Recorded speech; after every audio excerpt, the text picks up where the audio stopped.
Hai, welcome back to Akiko's YouTube channel. Hari ini kita bakalan belajar bahasa Inggris dari buku yang aku baca.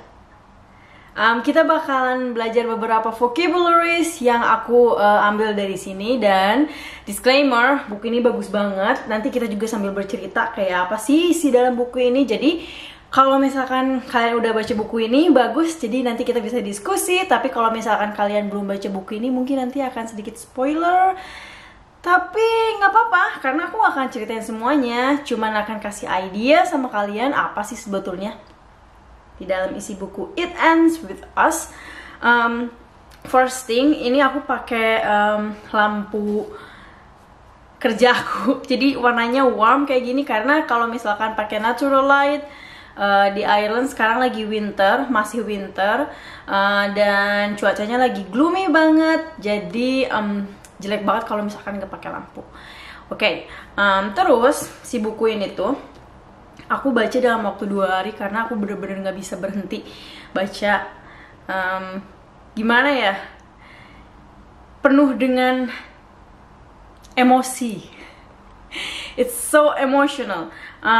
Terus juga aku tuh kalau misalkan baca buku selalu ngambil notes atau selalu bikin catatan. Jadi apa aja sih yang bisa aku ambil dari buku itu. Jadi kayak in term of lesson, ada pelajaran apa aja yang bisa aku ambil. Terus misalkan ada, mostly sih aku lebih ke kayak memahami isi maksud si penulis ini apa sih nulis buku ini gitu. Tujuan yang ingin dia sampaikan tuh apa gitu. Terus juga dari setiap buku yang aku baca, karena aku juga masih sama-sama belajar bahasa Inggris di sini, aku seneng baca buku bahasa Inggris. Tapi kendalanya nggak semua kata-kata yang ada di dalam buku itu aku ngerti gitu. Maksudnya aku ngerti keseluruhan cerita, 100% aku ngerti ceritanya. Tapi misalkan ada beberapa kata yang aku nggak ngerti artinya apa. Tapi kalau misalkan dibaca dalam satu kalimat, aku paham gitu. Jadi aku ambil beberapa, aku tulis vocabulary atau kata-kata yang memang aku tidak mengerti, untuk nanti itu aku cari artinya apa gitu. Nah, terus dari buku ini aku udah bikin catatan. Ada beberapa vocabulary yang aku nggak ngerti artinya apa, terus aku artiin dan aku bakalan share. Nanti mungkin kata-katanya akan muncul di sini, nggak tahu, mungkin di sini. Tapi ayo kita belajar sama-sama. Nah, si It Ends With Us ini, jadi buku ini tuh kayaknya sempat viral. Sebetulnya bukunya buku sedikit, bukan baru sih, ini kayaknya terbit pertama kali itu tahun 2015. Tapi kayaknya baru bener-bener viral sekarang, karena sekarang kan ada BookTok, Instagram Book, Bookstagrammer gitu. Jadi aku juga pertama kali ngeliat buku ini tuh dari Bookstagrammer. Susah banget sih ngomongnya, Bookstagrammer. Ya, Instagram user yang nge-review buku. Dalam keseluruhan sebetulnya buku ini tuh adalah romantic drama, tapi lebih ke menyoroti tentang domestic violence juga gitu. Jadi di sini kayak kita bakalan ngeliat, kita bakalan paham kenapa sih for some untuk beberapa orang yang emang mereka itu ada di dalam domestic violence. Jadi mereka mau menikah atau berpacaran dan mereka tuh sulit untuk meninggalkan pasangan mereka yang abusive gitu. Jadi kenapa sih sulit gitu? Di sini tuh aku kayak dibukain lagi jendela. Oh iya, memang tidak semudah itu gitu. Kadang kita suka mikir kayak gini, ya kenapa sih nggak ditinggalin aja pasangannya kalau memang misalkan abusive gitu kan, lebih mudah kayak gitu. Tapi ternyata ada lebih banyak reason atau misalkan alasan kenapa orang tersebut nggak bisa ninggalin pasangannya begitu aja gitu. Termasuk di sini pun diceritain. Jadi si tokoh utamanya tuh Lily, Ryle, sama Atlas. Jadi kayak semacam cinta segitiga gitu, triangle love. Lily, dimana Lily itu cinta pertamanya Atlas, terus kemudian dia pindah kota karena dia udah lulus kuliah, terus buka bisnis di Boston, dan dia ketemu sama Ryle. Ryle Kincaid ini adalah orang yang kalau misalkan kita baca awal dari bukunya adalah sosok yang sempurna. Dia seorang neurosurgeon. Dia juga ganteng, dia juga mapan, dia juga baik, lembut, luar biasa. Sampai ketika dia berpacaran dengan Lily, Lily tuh merasa kok ini too good to be true untuk bisa jadi pacar gitu. Sampai akhirnya terbukalah dark side-nya si Ryle, bahwa physical appearance, terus wealth-nya dia itu tidak menjadi jaminan bahwa seseorang akan selalu bahagia ketika bersama dengan Ryle. Tapi to be honest, kalau misalkan kalian baca buku ini, kalian akan berada di antara tim Lily Atlas atau tim Lily Ryle. Aku personally sebetulnya tidak masalah Lily dengan siapa, tapi aku di sini lebih ke kayak aku bersimpati pada Ryle karena sebetulnya Ryle ini adalah korban korban dari trauma masa kecil yang sebetulnya butuh ditolong gitu. Jadi kita nggak bisa lihat sepenuhnya bahwa Ryle di sini adalah perpetrator, tapi Ryle di sini juga adalah victim. Lalu Lily juga tidak bisa kita lihat sebagai victim, karena bagiku ketika misalkan kita dihadapkan pada seseorang yang kita cintai, terus kemudian orang tersebut ternyata abusive, akan sulit untuk kita ninggalin orang tersebut. Nah, pasti ada keinginan di dalam diri kita untuk nolong orang tersebut. Begitupun sama Ryle. Ryle ini sangat sempurna, tapi dia punya masa lalu, masa kecil yang sangat traumatis sehingga terus terbawa sampai dia dewasa, dan ini sulit sekali untuk dia kendalikan gitu. Bahkan Ryle ini juga seeing therapist, jadi dia juga ada psikolog untuk bantu dia untuk sembuh dari traumanya, tapi itu tidak cukup gitu. Karena bagiku kalau misalkan aku ngelihat dari ceritanya ini, si Ryle ini butuh pasangan yang memang betul-betul tepat gitu. Dalam artian bukan hanya bisa menerima kelebihannya Ryle aja, tapi dia juga harus willing untuk put up sama sisi gelapnya si Ryle gitu. Karena ketika kita memutuskan untuk berpasangan, kita harus bisa menerima baik dan buruknya gitu. Jadi aku tidak mengatakan bahwa di sini Lily tidak bisa menerima Ryle dengan baik, tapi mungkin Lily bukan pasangan yang tepat untuk Ryle karena Lily betul-betul Lily juga memiliki childhood trauma, bukan trauma sih, tapi maksudnya pengalaman Lily masa kecil itu juga mempengaruhi keputusan Lily. Jadi aku sepenuhnya menghormati keputusan Lily untuk berpisah dengan Ryle dan kembali sama Atlas. Tapi yang aku sayangkan di sini sebetulnya Lily dan Ryle itu sebetulnya bisa saling membantu gitu, karena mereka sama-sama memiliki trauma masa kecil.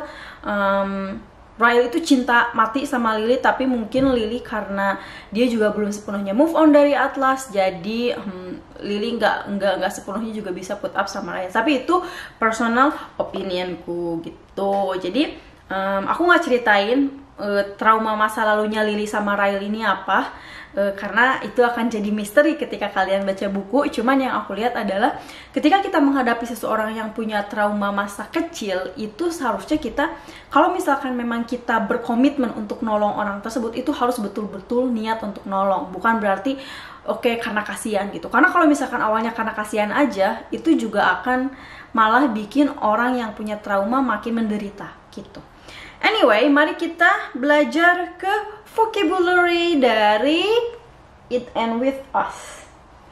Jadi jangan dikira karena aku baca banyak buku bahasa Inggris terus aku sama sekali mengerti semua, dan misalkan karena aku lumayan fasih dalam bahasa Inggris, tidak mesti aku mengerti semua arti kata-kata dalam bahasa Inggris, karena ada beberapa kata-kata yang ternyata aku tidak mengerti.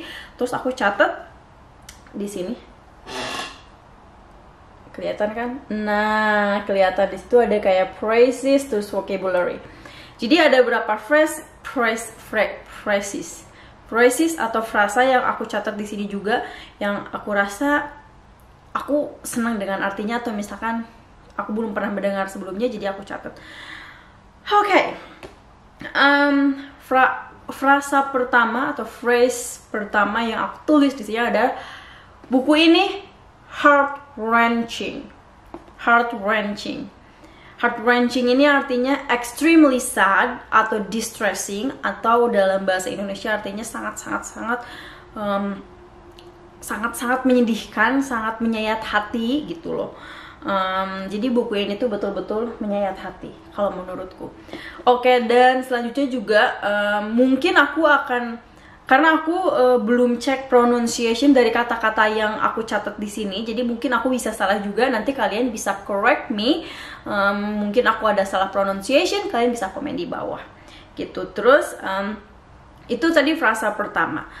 heart wrenching. Jadi setiap kali kalau misalkan kita ingin mengekspresikan betapa menyakitkan, betapa menyayat hati, itu kita bisa bilang it's so heart wrenching gitu.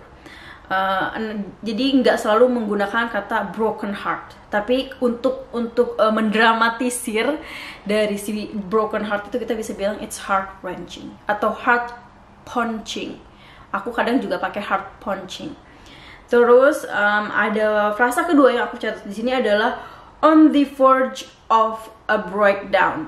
Artinya on the verge of a breakdown itu adalah stres secara emosional atau mental yang sangat-sangat ekstrim gitu. Jadi kayak bener-bener stres secara mental dan emosional, itu kita bilang I am on the verge of a breakdown. Jadi jangan bilang aku lagi stres banget nih, super stress, atau I'm very stressed, atau I'm very sad. Kita bisa bilang I'm on the verge of a breakdown gitu. Terus ini yang sekarang aku sering pakai adalah next truth. Oke.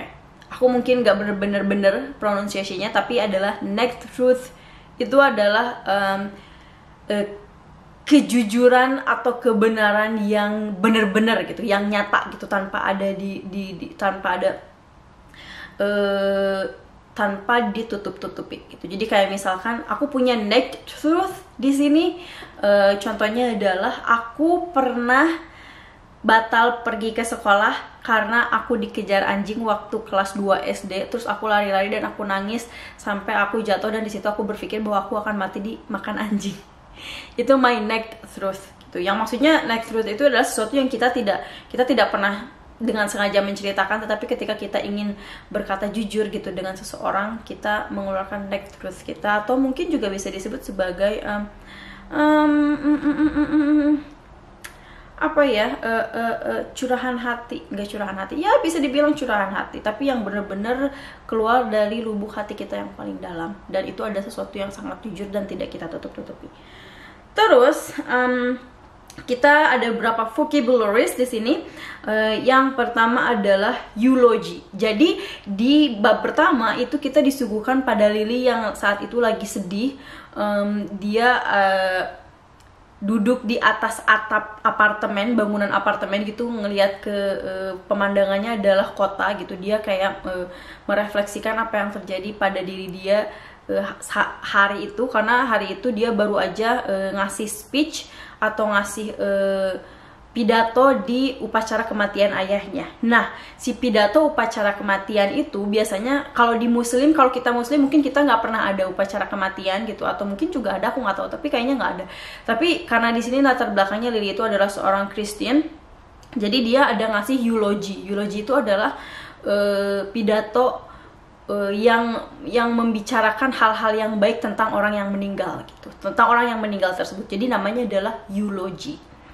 Yang kedua, pent up. Itu juga masih dari chapter pertama. Pent up itu adalah unable to express or release, atau dalam bahasa Indonesia pent up itu adalah kita nggak bisa mengekspresikan apa yang ingin kita ekspresikan gitu. Kita nggak bisa bener-bener terbuka, kita nggak bisa bener-bener mengatakan yang sejujurnya. Jadi kayak kita tuh menyimpan sesuatu di dalam hati kita. Kita pengen bilang tapi kita nggak bisa gitu. Jadi itu namanya adalah pent up gitu. Terus ada yang ketiga, trivial. Trivial itu adalah little value atau memiliki nilai yang kecil. Jadi trivial itu misalkan dibandingkan misalkan sekarang lagi musim investasi nih gitu, dibandingkan saham, kripto, emas, reksadana gitu. Misalkan pulpen ini itu adalah hal yang trivial atau memiliki nilai yang kecil dibandingkan dengan investasi-investasi yang tadi aku sebutin gitu. Jadi trivial itu kalau misalkan kita pengen mengatakan bahwa sesuatu hal tersebut memiliki nilai yang kecil atau mungkin bahkan hampir tidak bermakna, kita bisa bilang itu trivial gitu. Jadi trivial itu adalah mungkin sinonimnya dengan not important, tapi daripada kita bilang not important, kita bisa bilang trivial gitu. Nah, terus ada juga purgatory. Purgatory itu adalah apa ya, kita tuh menderita juga secara mental gitu, kegeraman secara mental gitu, kita menderita di dalam gitu, itu namanya juga purgatory. Jadi misalkan kita mau bilang bahwa kita tuh menderita secara mental karena kita baru mengalami kejadian yang traumatis gitu, kita bisa bilang we have a purgatory, or I have a purgatory gitu. Oke, terus di sini ada juga bereavement. Bereavement itu adalah duka lara gitu. Jadi kalau misalkan kita ingin bilang bahwa kita memiliki duka lara, kita juga bilang I have bereavement. Karena misalkan orang yang kita sayangi baru aja meninggal atau mengalami kecelakaan atau mendapatkan musibah atau apapun itu, misalkan ketika kalian mengalami duka lara, kita bisa bilang bereavement gitu. Jadi ini adalah another way untuk mengatakan bahwa kita sangat sedih gitu. Jadi nggak cuma bilang I'm very sad, ada kata lain bereavement gitu. Terus ada villainous. Ini aku jujur belum cek pronunciation-nya kayak gimana, jadi aku nggak yakin. Kalian better cek sama pronunciation di Google tuh ada kayak pronunciation villainous. Aku nggak tahu ini benar villainous atau villainous. Nggak, aku yakin ini villainous. Villainous ini adalah jahat. Jadi misalkan kita mau bilang kamu jahat banget sih, kita nggak cuma bilang you are so bad or you are bad people. Kita bilang you are villainous gitu. Ngomong-ngomong soal bad people, dari buku ini aku juga belajar, si Ryle itu ngomong ke si Lily bahwa di dunia ini tuh sebetulnya tidak ada oke, aku ngomong bahasa Inggrisnya dulu. There is no bad people in this world.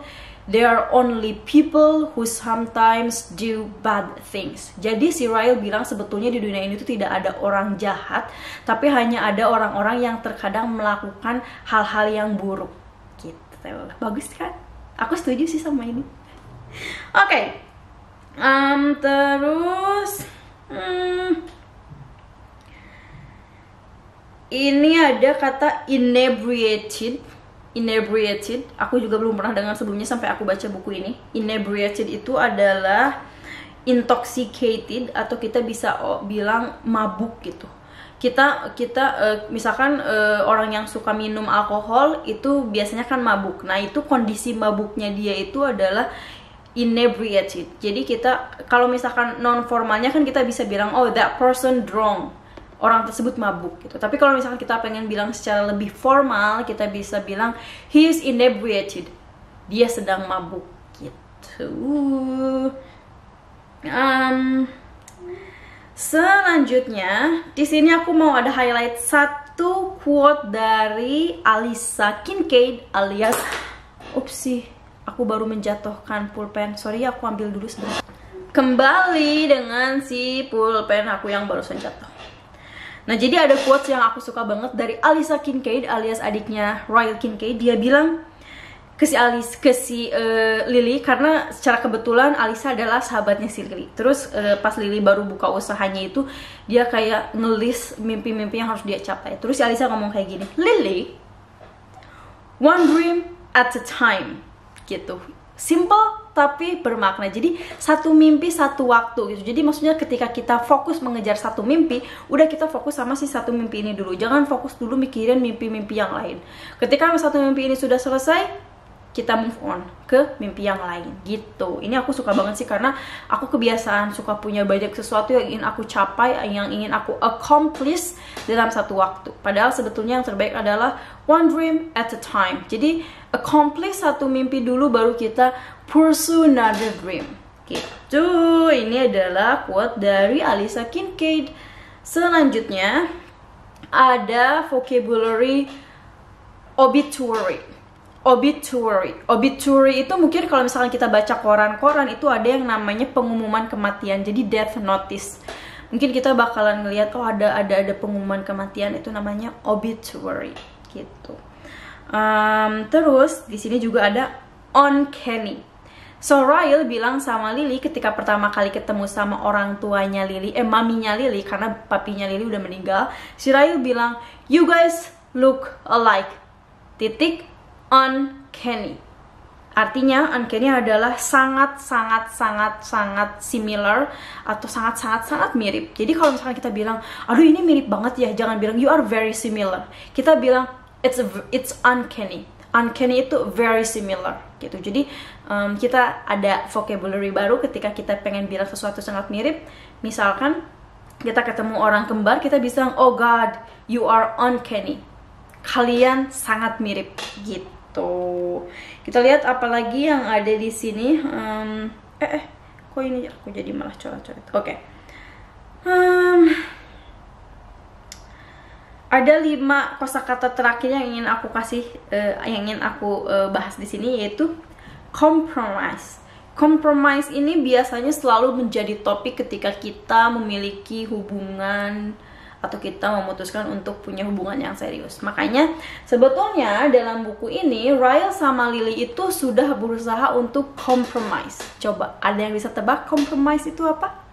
Jadi compromise itu adalah berkompromi atau kita bertemu di titik tengah gitu. Jadi misalkan nih si Lily ini, jangan Lily sama Raya deh, ntar jadi spoiler. Jadi misalkan si aku nih ya, aku ini sukanya makan sushi gitu. Terus misalkan si Connor sukanya makan ramen gitu. Terus misalkan aku maunya pergi ke sushi bar, si Connor maunya pergi ke ramen bar. Terus karena kita maunya makan bareng-bareng dong gitu kan. Akhirnya kita berkompromi, oke, kita memutuskan supaya kita cari restoran yang sama-sama menyediakan ramen sama sushi contohnya. Jadi compromise itu sangat penting dalam suatu hubungan. Ketika misalkan kita ingin mencapai suatu kata sepakat gitu, kita tuh harus berkompromi, kita harus compromise. Karena banyak kasus dalam hubungan-hubungan yang tidak berhasil itu adalah salah satu pihak tidak bisa berkompromi, tidak bisa compromise, tidak bisa bertemu pada satu titik persetujuan gitu. Terus selanjutnya adalah compassionate. Ini adalah komponen penting dalam relationship juga. We all need to be compassionate towards our partner. Jadi compassionate ini adalah penuh kasih sayang gitu. Jadi kita bisa lihat orang tua kita compassionate sama kita.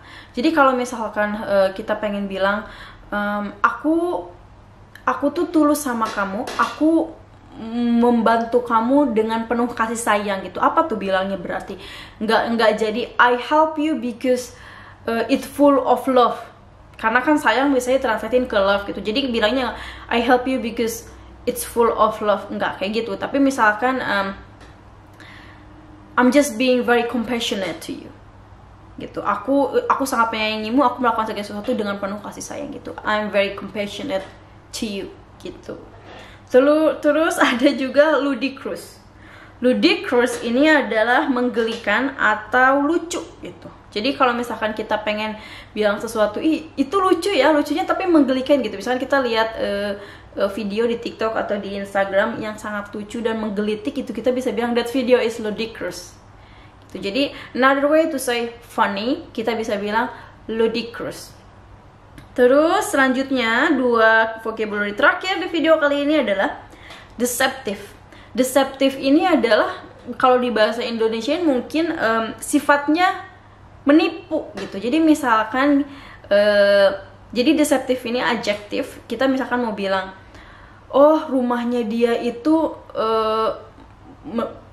penuh tipuan. Maksud dalam artian gini, dari luar kelihatan kecil tapi pas masuk ke dalam gede ya. Jadi kita bisa bilang, oh her house is deceptive gitu. Jadi deceptive ini bisa dikatakan dalam mostly hal yang buruk sih, tapi kita bisa gunakan kata tersebut untuk kayak kita misalkan mengekspresikan ketidakpercayaan gitu. Oh, it's so deceptive.